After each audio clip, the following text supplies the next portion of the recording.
the most widely read print film magazine in the UK in the 80s and 90s. Wasn't Empire, wasn't Sight and Sound. Instead, it was this. Let's get into the story of FLICKS magazine.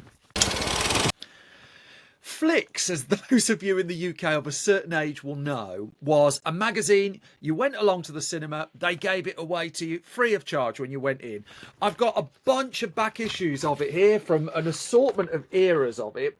And basically, I'll give you a quick flick through. The idea of FLICKS was it was actually something to read when you didn't have a mobile phone, when you were waiting for the film to start. And there were, what we got there, it's like an unboxing video, this.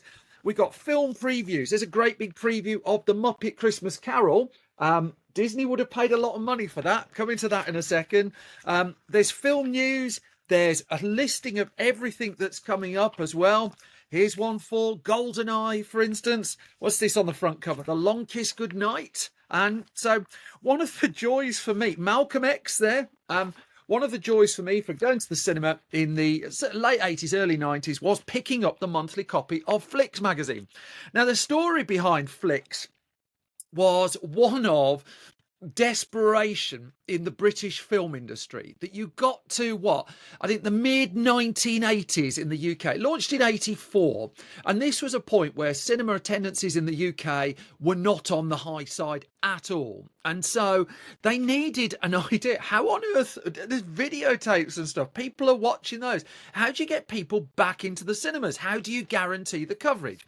So there was a film industry marketing guru, a guy called Jerry Lewis, who hired a film critic, a guy called Quentin Falk. And the brief to Quentin Falk, and I think it was 84 when this happened, was we need a promotional magazine to give away in cinemas to put a slightly more positive spin on cinema news, what's happening in film, such and such. This was at a point where multiplexes weren't quite a thing. They were not far off, but there were films coming out. I mean, right, there were films that people really like coming out. I mean, don't forget, this was the era of Ghostbusters, Gremlins, and still cinema attendances in the UK were really low. And so film exhibitors stumped up, the distribution company stumped up to be featured in FLICKS magazine. Now, to give you an idea, I was told fairly recently by someone who was involved in the film industry then, who's quite high up of it in the industry in the UK now, that it would be nothing. It would not be blinked at for, let's just say, let's open the Malcolm X issue there. Here's a preview on Mel Gibson, Forever Young. I think that was J.J. Abrams' first screen credit, or one or two of his first. Here are all these news stories in there as well. But let's just pick one of this feature. Honeymoon in Vegas, right? Starring Nicolas Cage, Sarah Jessica Parker. It's a good film, that. They paid 5 figures to be featured in FLICKS magazine. Which begs the question, why would you pay 5 figures to be featured in FLICKS magazine? Well, the distribution of it was off the chart. It's all the things that advertisers really like. You are getting to the right people in the right place. They're already interested in cinemas because it's been distributed in cinemas, interested in film, want to read about film. The first issue of FLICKS magazine, I didn't know this until fairly recently, came out autumn 1985. There was Rocky IV on the front cover. It was newsprint, so it wasn't quite the glossy magazine that it became in the end. A newsprint. They printed 1 million copies of it. 1 million copies of it went into cinemas and were picked up and were read, because, by the time you sat through like Papa, Westerners, hot dogs, all of the adverts we used to get, you were still waiting 20 minutes for the film to start in the 80s. You may as well read FLICKS and see what's coming. Here's the December 1992 issue, a big feature on Richard Attenborough's Chaplin film. There's Kevin Costner, Whitney Houston, The Bodyguard.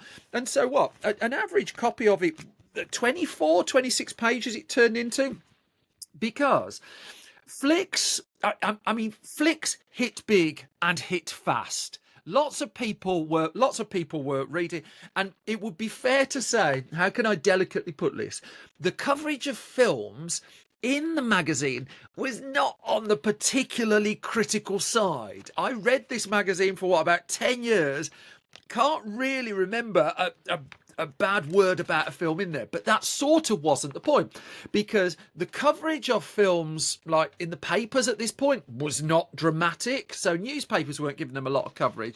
There were a couple of dedicated film magazines. Film Review was going in the 80s. Empire wouldn't come along till a little bit later, towards the end of the 1980s. Premiere magazine in the US, I think, was 87, which was imported over to the UK. And so this was a really valuable resource, not least for this. The whole list of the films that are playing in cinemas. The annual preview issue where you knew what was coming up, that was the only place for a lot of us where we could get that news of, like, here's 30 films I genuinely didn't know about, didn't even know were filming. They're going to be in my cinema later this year. So it was October of 88 where it took the magazine format that it sort of became known for the rest of its existence. Now, this meant the print run went down slightly, but all of a sudden now we had this glossy magazine and it was getting more and more popular. Studios were pouring more and more money into it. And as such, the team behind the magazine grew, because the first few issues of FLICKS magazine, I think it might even been for the first year or two, how ahead of time was this, were done not in an office. They were done, as I understand it, from home, effectively. It didn't have an actual office of its own until a few years into its existence. The magazine just continued to thrive and it grew, and by the time it hit its 10th birthday, it had several staff, it had an office, it had this backlog of magazines that people were going out their way to collect. There wasn't even a point where eBay was around there. So, I remember going to the cinema in like the early 90s, people going up to the staff asking to see if they got back issues of FLICKS magazine. As someone who has bought quite a few of them on eBay of late, I can tell you they're not worth an awful lot now. They're not massive collector's items, but still, they are I really like them. They are fascinating documents of their time as well. Now, what changed was, it wasn't even the internet, I don't think, really, that changed FLICKS. I think it was the fact that other magazines came up and took on the mantle. So for a lot of time in the UK, Film Review magazine was the home of the celebrity interview. Not the most probing, but some interesting stuff. I've got loads of old film reviews back there. Empire came along, and Empire hit big and continues to thrive to this day. And so at a point where the challenge is coming in from Empire, and then, into the 1990s, the mid-90s, it was Total Film launches, Neon magazine launches. Suddenly it was getting quite congested. Newspapers were talking about films now, and so this point of you went into the cinema and this was the only way you had to find out about stuff, well, that had sort of gone. So FLICKS changed it a little bit, and towards the end of its life, it started, first of all, it became paid for towards the end of its life. Fatal. People don't like giving away money. But also, then they started actually reviewing films, which changed the tone of things a little bit, because, again, let's just say you would have had to search high and low to find a 1 or 2 star review in FLICKS. It was still a film promotional tool, effectively, at heart. As much as some of the writing in it was really good and really enjoyable, it existed because the film industry needed to try and find a way to get people into cinemas. By the mid-1990s, they had found ways to get people into cinemas. And in fact, by the time you get to, 99, 2000-ish, something like that, Star Wars is out, and Star Wars is covered absolutely everywhere. By the end of 2000, I think it was October 2000, the last issue of FLICKS was published. And as I understand it, the people who were editing that final issue didn't know it was going to be the final issue. I've been there. It's not a lot of fun. And so FLICKS just was consigned to the history books somewhat 16 years after it had first launched. But, it remains, and I genuinely can't think of any other, the most distributed film magazine of the last 30, 40 years in the UK.